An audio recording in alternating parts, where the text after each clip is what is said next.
Hi hello everyone, welcome to my channel twin flame inner union 48। मैं help करती हूँ twin flames को reunite होने में एंड इनर वर्क करने में। आज मेरी टॉपिक है कि क्या डीएम में भी ब्लॉकेज होते हैं। हम लोग सिर्फ डीएफ जो है अपने आप में ब्लॉकेजेस ढूंढते हैं। जब आप हमारे पास आते हो तो हम भी बता देते हैं कि आपके पास इतनी सारी ब्लॉकेजेस है, इसको क्लियर करो, इसको हील करो। ओके फिर जब डीएफ बहुत ज़्यादा हीलिंग कर लेती है, लाइक 2-3 साल से अच्छे से इनर वर्क किया, अपने लाइफ में बहुत चेंजेस आए, एबंडेंस भी उसको आने लगे, बट फिर भी उसका यूनियन नहीं होता है। ओके तो ऐसा नहीं कि वो यूनियन के लिए वेट कर रहा है, बट समहाउ कहीं ना कहीं तो एक आउटपुट होनी चाहिए ना। अगर आप बहुत काम करते हो तो आपको ये भी लग सकता है कि डिवाइन मस्कुलिन चेंज हुआ कि नहीं। मैं श्योर हूँ कि बहुत सारे ऐसे लोग हैं कि वो इसमें कुछ फ़र्क भी नहीं पड़ता है कि डिवाइन मस्कुलिन चेंज हुआ है कि नहीं, क्योंकि वो अपनी लाइफ में खुश है, अपनी लाइफ में हैप्पी है, कम्प्लीटली जिसको बोलते हैं मूव ऑन कर चुके हैं। मूव ऑन करने का मतलब गलत नहीं लेना है। मूव ऑन करने का मतलब है अपनी लाइफ के हर एक चीज़ों को ठीक करना, सेटल डाउन करना, फाइनेंशियली इंडिपेंडेंट होना, मेंटली इंडिपेंडेंट होना। ओके तो लाइफ में सिर्फ एक ही चीज़ तो हमारे नहीं रहते हैं ना, सिर्फ रिलेशनशिप को लेके हम जिंदा नहीं रहते। और भी बहुत सारे एस्पेक्ट्स हैं हमारी लाइफ में, रिस्पॉन्सिबिलिटीज़ है खुद के ऊपर, घर वालों के ऊपर, फैमिलीज़ के ऊपर, और भी लाइफ में बहुत कुछ करना होता है। दुनिया वालों के लिए भी हमारी रिस्पॉन्सिबिलिटी है। ओके तो अगर कुछ डिवाइन फेमिनाइन अच्छे से ढंग से काम कर लिया, सब कुछ करना स्टार्ट कर दिया, सोल पर्पस स्टार्ट कर दिया। सोल पर्पस कभी ख़त्म नहीं होने वाला, जब तक हम जिंदा हो सोल पर्पस चलेगा। ओके तो उसके बाद भी उसको लगता है कि डिवाइन मस्कुलिन में कुछ प्रॉब्लम्स है, वो ठीक से बातें नहीं कर रहा है, या फिर वो आप अगर मैसेज करते हो, आप ठीक ठाक से अप्रोच करते हो तो वो रिप्लाई नहीं दिया, या फिर जैसा आप हील्ड हो चुके हो वैसा आपको देखने को नहीं मिल रहा है अभी। ओके फ़िलहाल तो थोड़ा डिसअपॉइंटमेंट हो सकता है, बट उसको भी आप 1-2 घंटे में क्लियर कर लेते हो, इट्स ओके। चलो ठीक है, बट फिर भी मन में डाउट होता है ना कि ऐसा क्यों होता है, क्योंकि बहुत सारे लोग ऐसे बोलते हैं कि जब डिवाइन फेमिनाइन ठीक हो जाते हैं, कम्प्लीटली हील हो जाते हैं, तो डिवाइन मस्कुलिन भी हील हो जाते हैं, वापस आते हैं। ओके तो ये सब हम जानते हैं, तो आज उसके बारे में डिस्कस करेंगे कि सिर्फ डीएफ में ही क्या ब्लॉकेजेस होते हैं, डीएम में क्या कोई भी ब्लॉकेज नहीं होते हैं। अगर आपको personal guidance, inner work classes, meditation class की ज़रूरत हो तो मेरी नंबर आपको डिस्क्रिप्शन बॉक्स में मिल जाएंगे। अगर आप मुझे व्हाट्सअप करोगे तो मैं आपको क्लासेस और फीस की डिटेल्स दे दूँगी। ओके तो चलते हैं टॉपिक पे। सबसे पहली बात तो ये है, खुद को ब्लेम करना बंद करें। डीएफ जो है पहले पहले जब आता है, मैं समझ सकती हूँ उनमें बहुत सारी ब्लॉकेजेस होते हैं जो हील करने की ज़रूरत है, बट ऐसे भी बहुत सारे डीएफ हैं जो कम्प्लीटली हील हो चुके हैं, वो सोल पर्पस भी स्टार्ट कर चुके हैं, बहुत ही सॉफ्ट एंड काम एनर्जी में है, सबको माफ़ कर चुके हैं, मैक्सिमम ब्लॉकेज जो है उनका क्लियर हो चुका है।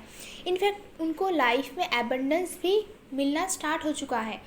वो लाइफ में सिर्फ और सिर्फ आगे जा रहा है, पीछे नहीं देख रहा है। इनफैक्ट डीएम आ रहा है कि नहीं आ रहा है उसमें भी उसको कुछ फ़र्क नहीं पड़ता। वो इस टाइप की हील हो चुकी है कि डीएम अगर ना भी आए तो उसको लाइफ में जीने में कोई प्रॉब्लम नहीं होगी, क्योंकि सिर्फ एक रिलेशन में लाइफ नहीं चलती, ये उनको पता है अच्छे से, जो सबको पता होना चाहिए।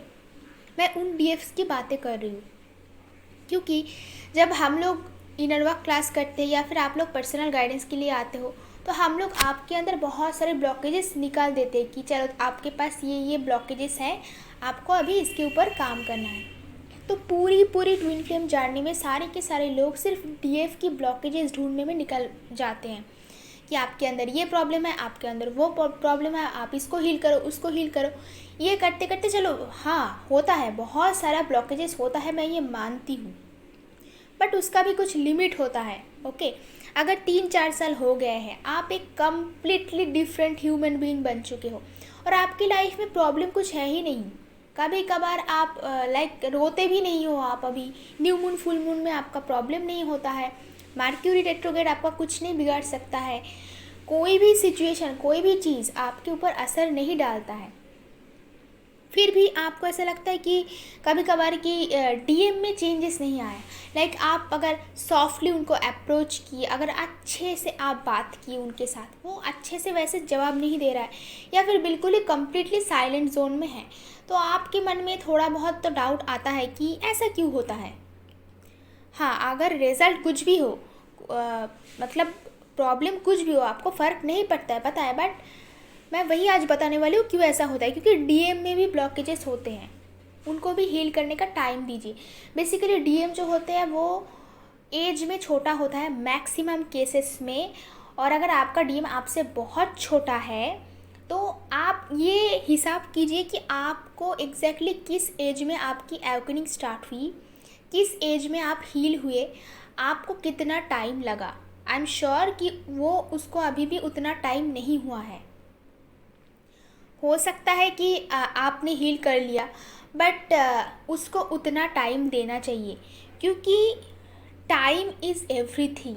पेशेंस आपको रखना पड़ेगा। जितना इम्पेशेंट बनोगे उतना यूनिवर्स आपका एग्ज़ाम लेगा, आपको बार बार सिखाएगा कि रिलेशनशिप में रहने के लिए, अच्छे रिलेशन में रहने के लिए आपको सैक्रिफाइस, कॉम्प्रोमाइज़, मैंने अभी कुछ देर पहले बोला था कुछ वीडियो में, सैक्रिफाइस कॉम्प्रोमाइज़ बिल्कुल नहीं करनी चाहिए, बट वो अलग टाइप की सैक्रिफाइस कॉम्प्रोमाइज़। लाइक मैं कार्मिक के साथ एडजस्ट नहीं करूँगी, मैं एक सेकंड के लिए गलत नहीं रहूँगी, गलत लोगों के साथ नहीं रहूँगी, एक सेकंड के लिए खुद की जो एब्यूज़ हो रहा है, खुद का जो इंसल्ट हो रहा है उसको एक्सेप्ट नहीं करूँगी। That is completely different thing. But सोच लो, अगर आप एक ही घर में हो, आपका यूनियन हुआ है, तो अगर आप तू मैं में लगे रहोगे कि वो पहले बातें करेगा, मैं बाद में बातें करूँगी, वो आएगा पहले, मैं नहीं जाऊँगी, ये वो पहले लाइक वो ऐसा करेगा, आप भी ऐसा करोगे। बेसिकली डीएम जो है वो आपसे सीखते हैं, तो आप बड़े हो, आप उनसे सिखाओ। अगर फेमिनाइन एनर्जी उनसे एज में भी बड़े ना हो, फिर भी फेमिनाइन एनर्जी हमेशा बड़े ही होते हैं, क्योंकि हमारी जो अर्थ है उसका क्रिएशन जब हुआ था वो एक फेमिनाइन एनर्जी से हुआ था। जब दुनिया में कुछ भी नहीं था तब वहाँ पे एक बस फेमिनाइन एनर्जी था, वहाँ से ये पूरी दुनिया की सृष्टि हुई। ओके, उसको लेके बाद में एक और वीडियो में बातें करेंगे क्यों डिवाइन फेमिनाइन मैक्सिमम एज में बड़े होते हैं। तो बेसिकली देखा जाए तो फेमिनाइन एनर्जी मैस्कुलिन एनर्जी से बड़े हैं, क्योंकि फेमिनाइन एनर्जी से ही मैस्कुलिन एनर्जी का उत्पत्ति हुआ है।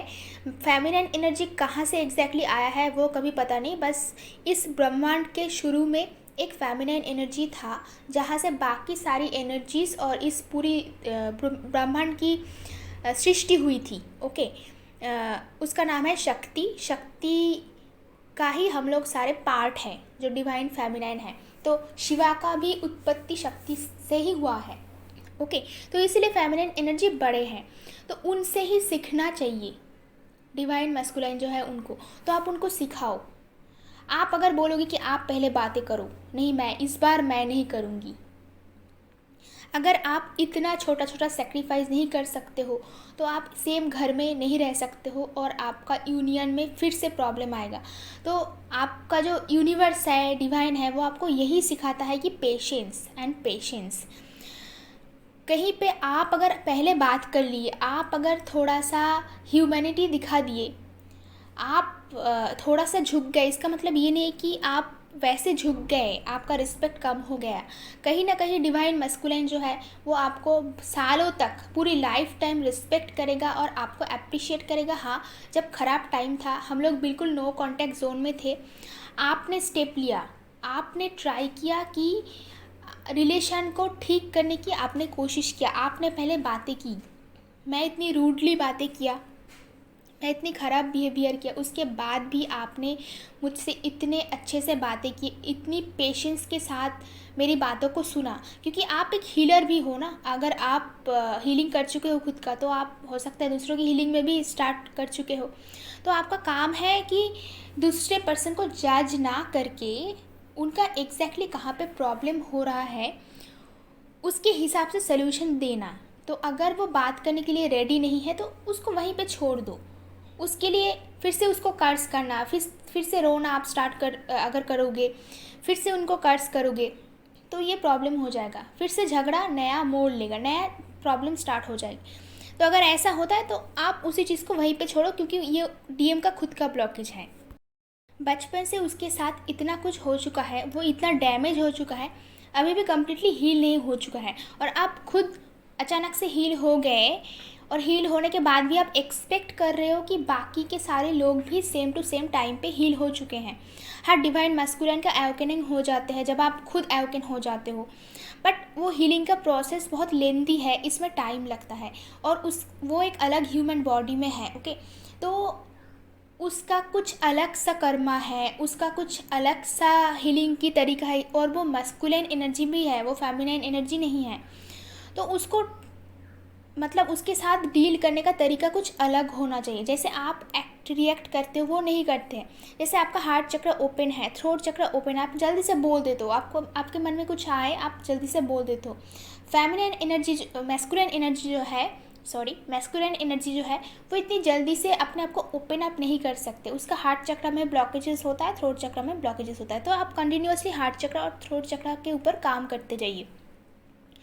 और हाँ, उसको उसकी जो ब्लॉकेजेस है उसको हील करने में टाइम दीजिए, क्योंकि मैक्सिमम टाइम उसके साथ जो होता है डिफरेंट टाइप के फियर इश्यूज से वो डील करते हैं, डिफरेंट टाइप के। लाइक एक तो मैस्कुलिन एनर्जी दुनिया भर की सारी रिस्पॉन्सिबिलिटी लेते हैं, तो उसके जो अपब्रिंगिंग हुआ है उसके हिसाब से अगर वो आपसे शादी करने के लिए आता है तो आपका पूरी रिस्पॉन्सिबिलिटी उनको लेना पड़ेगा। ऐसा आपने नहीं कहा, बट वो पहले से ही वो सोचता है। कोई भी एक मैस्कुलाइन जो है, कोई भी मेल है जो भी, वो पहले वो सोचता है किसी लड़की से रिलेशन में जाने से पहले, या फिर कुछ भी मतलब लड़की के साथ बात करने जाने से पहले वो अपनी फाइनेंस के बारे में, अपनी करेंट स्टेटस के बारे में वो बहुत सोचता है, क्योंकि सोसाइटी उनको ये सोचने में मजबूर करता है। वो ऐसे ही आपके सामने नहीं आ सकता है। तो हो सकता है अभी उसका सिचुएशन वैसा नहीं है कि वो आपके पास आ सके। हो सकता है उसका फाइनेंशियल सिचुएशन जैसा उसने सोचा था उसके हिसाब से ग्रो नहीं किया, उसके हिसाब से ठीक नहीं हुआ, क्योंकि डिवाइन मैस्कुलिन का फाइनेंस भी बहुत ज़्यादा ब्रेक डाउन होता है मेंटल ब्रेक डाउन के साथ साथ। ओके, उसको ठीक करने में टाइम चाहिए उनको, और वो ठीक ठाक होकर आपके सामने आना चाहते हैं। वो वैसे ही आपके सामने like health issues, financial issues, ये सारे लेके आपके सामने नहीं आना चाहते। अगर आप मैस्कुलिन एनर्जी को जानते हो तो आपको पता है कि आपके सामने वो बहुत ही कूल एंड स्मार्ट बनते हैं। तो आपके सामने उसका एक इमेज है। ओके, उसको वो मेंटेन करना चाहते हैं। वो बिल्कुल फ्रेश होके, साफ़ सुथरा होके, ठीक ठाक होके, लाइक लाइफ में हर एक चीज़ों को ठीक ठाक करके फिर आपके सामने आना चाहते हैं। वो आपके सामने वैसे ही नहीं आना चाहते, वाल्नरेबल में सिचुएशन में रोता हुआ ऐसे नहीं आना चाहते हैं। ओके, फिर आप क्या सोचोगे, ये उसकी लाइफ में बहुत बड़ी बात है, तो उसको उसके लिए टाइम देना होगा आपको। और सारी की सारी चीज़ सबसे पहला मतलब और आखिरी जो एडवाइस है मेरी, हर एक चीज़ को डिवाइन और यूनिवर्स के नाम पे छोड़ देना चाहिए। आपने थोड़ा सा स्टेप लिया यूनियन के लिए, that is very good. Okay, अभी चेजिंग एनर्जी में आपको नहीं रहना है, आप वेट भी नहीं करो उसके लिए। जब भी आप कोई स्टेप लेते हो याद रखना कि यूनिवर्स उसके लिए काम करना ऑलरेडी स्टार्ट कर चुके हैं, तो डाउट की एनर्जी में नहीं रहना है। ओके, यूनिवर्स ने काम करना स्टार्ट किया तो हो सकता है 6 महीने 1 साल के बाद जाके उसका रिजल्ट मिलेगा। तो आप ऐसे जल्दी सोचोगे कि आज मैंने कुछ स्टेप्स लिया तो उसका रिज़ल्ट मुझे आज ही मिल जाएंगे, तो ऐसा पॉसिबल नहीं है। अगर आप जितना कम चेस करोगे रिज़ल्ट उतना पहले मिलता है। ये मेरी खुद की एक्सपीरियंस है। अगर आप बिल्कुल चेज़ नहीं करोगे, बिल्कुल इम्पेशेंट नहीं बनोगे, आपने स्टेप लिया, आपने कुछ दोनों में म्यूचुअल करने की एक स्टेप्स लिया कि चलो हम लोग फिर से फ्रेंडशिप करते हैं या फिर आगे बढ़ते हैं रिलेशन में, तो किसी न किसी को तो ये स्टेप लेना पड़ता है ना। तो ये टॉपिक को लेके एक और दिन बातें करेंगे कि कैसे किसको पहले स्टेप लेना चाहिए। बट फ़िलहाल तो मैं बस यही बोल सकती हूँ कि डीएम के अंदर भी बहुत सारे ब्लॉकेजेस हैं, तो उसको हील करने का टाइम दीजिए। खुद हील हो चुके हो मतलब ये नहीं कि आप दूसरे के ऊपर टपक पड़ोगे जाके कि चलो चलो जल्दी रिलेशन में चलते हैं, चलो चलो जल्दी यूनियन में आ जाते हैं। ऐसा नहीं है, हर एक प्रोसेस में टाइम लगता है। ये मूवी नहीं है कि 2 घंटे में ही ख़त्म हो जाएंगे, ये पूरी लाइफ है। ओके, और ये लाइफ चल रहा है, और लाइफ हम लोग बोलते लाइफ बहुत छोटा है, बट उतना भी छोटा नहीं है, लंबा लाइफ है। और जब तक ज़िंदा हो ट्विन फ्लेम जर्नी चलता रहेगा। तो पेशेंस के साथ काम ले, और खुद को टाइम दे, सबको टाइम दे। बाद में देखना, सबसे बड़ी जो चीज़ है इस ट्विन फ्लेम जर्नी का, हम लोग जो सोचते हैं ना वो हमेशा गलत सोचते हैं। डिवाइन जो हमारे लिए सोचते हैं वो सही सोचते हैं। बाद में देखना कि ये जो उन्होंने अभी रिस्पॉन्स नहीं किया, अभी चीज़ें ठीक नहीं हो रहा है जैसे आप जिस टाइम पे चाह रहे हो, जिस टाइम पे होना चाहिए उस टाइम पे ही होगा। उस टाइम पे जाके आपको पता चलेगा जब आपका यूनियन होगा कि जो टाइम पे मैं चाहती थी वो सही टाइम नहीं था। अगर उस टाइम पे हम लोग बातें करते तो और डैमेज होता, अगर उस टाइम पे हम लोग कुछ डिसीजंस लेते तो वो ठीक नहीं होता। ज़रूर कुछ ना कुछ गड़बड़ है, ज़रूर कुछ ना कुछ बाकी है अभी भी, इसीलिए यूनिवर्स और डिवाइन आपका यूनियन नहीं करवा रहे हैं या फिर आपका डीएम वैसे आपसे बातें नहीं कर रहा है। हर एक चीज़ों के पीछे कुछ ना कुछ आपको लेसन लर्निंग करने को मिलेगा, तो फोकस उसके ऊपर कीजिए कि इस इंसिडेंट से मुझे क्या लेसन लर्न करने को मिला। क्योंकि यूनिवर्स और डिवाइन सब चाहते हैं कि आपका यूनियन हो नहीं रहा है, मतलब थोड़ा बहुत बची कुची जो आपका हो सकता है ब्लॉकेज वो हील हो रहा है। और डीएम का भी ब्लॉकेजेस होता है उसका खुद का। ऐसा नहीं समझे कि आप खुद के ऊपर हमेशा ब्लेम करते रहो कि मेरी गलती है, मेरी गलती है। नहीं, डीएम की भी गलती होती है, उनके भी ब्लॉकेजेस होते हैं, तो उसको मानो और खुद इन्जॉय करो अपनी लाइफ को, सेल्फ लव करो, उसको उसकी तरह हील होने दो। जब उसका हीलिंग हो जाएगा वो खुद वापस आ जाएंगे। बट वापस आने के लिए उसके लिए रास्ता आपको खुला रखना पड़ेगा, क्योंकि अदरवाइज़ कोई भी पर्सन कैसे आएंगे आपकी लाइफ में। ओके, तो ओपन हार्टेड होके आपको बिना वेट के, बिना चेजिंग एनर्जी के सारी की सारी चीज़ डिवाइन के ऊपर सरेंडर कर देना है। आई होप कि ये वीडियो आपके लिए यूज़फुल रहा होगा। अगर मेरी वीडियोस आपको अच्छा लगता है तो कमेंट बॉक्स में ज़रूर बताना। आज के लिए इतना ही, मिलते हैं नेक्स्ट वीडियो पे।